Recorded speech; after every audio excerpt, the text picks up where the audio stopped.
Assalamu alaikum everyone. I hope you all are doing really well. Today we are going to study nephron, its structures and functions in detail. So basically here I have written the basic parts of nephron and their functions. And this is the diagram which shows us about the structure of nephron, and it looks like that it is very complex, but it is really easy if you understand it. So starting with the first part which is called Bowman's capsule. Nephron के total 6 parts हैं अगर हम major parts की बात करें तो, and अगर हम इसमें अभी ब्लड सर्कुलेशन इंक्लूड ना करें और सिर्फ इसके पार्ट्स की बात करें that how it works and what are the functions, तो इसके अंदर पहला पार्ट आता है हमारे पास Bowman's capsule. The names may look difficult but एक दफ़ा जब आप इसे समझ लेंगे then it would be easier for you to learn. Bowman's capsule क्या चीज़ है? It is a cup shaped structure around the glomerulus. एक सी शेप्ड स्ट्रक्चर है अराउंड द ग्लोमेरुलस. फर्स्ट पहले इसका फंक्शन देख लेते हैं. It collects the filtered fluid from the blood. Blood के अंदर से जो फिल्टर हुआ फ्लूइड होता है, जो चीज़ें फ़िल्टर्ड हुई होती हैं, उसको ये कलेक्ट कर लेता है. Now what is glomerulus? It is a network of capillaries. Network कहते हैं एक क्लस्टर समझ लें आप, एक ग्रुप ऑफ कैपिलरीज समझ लें. एक जगह कैपिलरीज का एक क्लस्टर है, उसको हम ग्लोमेरुलस कहते हैं. मैं इसको डायग्राम से भी समझाऊंगी. First of all I will just tell you what are the basic functions and these are all included in the structure of nephron. इसका फंक्शन होता है it filter small substances like water, glucose and salts. मतलब जो भी उस fluid के अंदर छोटी चीज़ें आती हैं which are can be filtered. For example जैसे वाटर हो गया, इट इज़ अ फ्लूइड. इसके अंदर और छोटी चीज़ें अमाइनो एसिड्स हो गए, ग्लूकोज हो गया, सॉल्ट्स हो गई, इस तरह की डिफरेंट चीज़ें it filters it. Then we have is proximal convoluted tubule. Proximal convoluted tubule को हम पीसीटी भी कहते हैं. और proximal convoluted tubule basically glomerulus के इर्द गिर्द जो बोमेंस कैप्सूल होता है उससे लिंक्ड होती है, नीचे इसके कॉइल्ड होती है. और इसका फंक्शन ये होता है कि जो भी यूज़फुल चीज़ें होती हैं, means except the nitrogenous waste, जो यूज़फुल सब्सटेंसेस होते हैं, फॉर एग्जांपल ग्लूकोज, वाटर और सॉल्ट्स, वो इसमें रीएब्जॉर्ब हो जाते हैं, मतलब उनकी रीएब्जॉर्प्शन हो जाती है.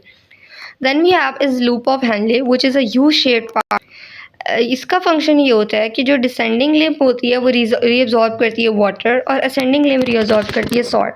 अब लूप ऑफ हेनले भी मतलब इसके 2 पार्ट्स हैं, एक असेंडिंग लिम्ब है और एक डिसेंडिंग लिम्ब है. जो descending limb of loop of Henley है इट रीअब्जॉर्ब्स द वाटर, और जो ascending limb of loop of Henley है वो रीअब्जॉर्ब करती है सॉल्ट को. दोनों के अलग अलग फंक्शन है. Then we have distal convoluted tubule which is also called DCT. अब जो लूप ऑफ हेनले है उसके इर्द गिर्द के कॉइल रीजन को जो ट्यूब्स गुजर रही हैं, सर्कुलर पार्ट, उसको हम कहेंगे DCT, means distal convoluted tubule. अब इसका फंक्शन है it balances the salts and pH, मतलब कि सॉल्ट और अमाइनो एसिड और डिफरेंट कंसनट्रेशंस हैं उनकी पीएच को जो है ना ये बैलेंस रखती है. Then the last part is collecting duct. As the name signifies, collecting duct means यहाँ पे वेस्ट मटीरियल आके कलेक्ट होता है. Means it is a straight tube. This straight tube leads to the renal pelvis, means उसके बाद urethra, ureter and urinary bladder, all that process, मतलब यहाँ से एक्सक्रीशन होती है बेसिकली नाइट्रोजनस वेस्ट. और इसका फंक्शन है it reabsorbs water and sends urine to the pelvis. Urine को पेल्विस तक सेंड करना और जो सफिशिएंट वाटर है जो एब्जॉर्ब हो सकता है उसको मैक्सिमम एब्जॉर्ब करके जो नाइट्रोजनस वेस्ट्स बचते हैं ना यूरिन के अंदर उनको पेल्विस तक भेजना. अब इसकी डायग्राम को समझते हैं. This is the basic diagram of a nephron. अगर इसको देखा जाए तो starting from efferent and afferent arterioles, what are these two things? Efferent arteriole से ब्लड बाहर जाता है और एफरेंट आर्टेरियोल से blood enters into the Bowman's capsule and glomerulus. अब एफरेंट आर्टेरियोल ये आर्टरी की सब डिवीजन है, means artery brings the blood. Artery की सब डिवीजन है आर्टेरियोल, और इसकी 2 टाइप्स हैं, एक एफरेंट एक ईफ्रेंट. ईफ्रेंट से जाता है और एफरेंट से blood enters in the nephron.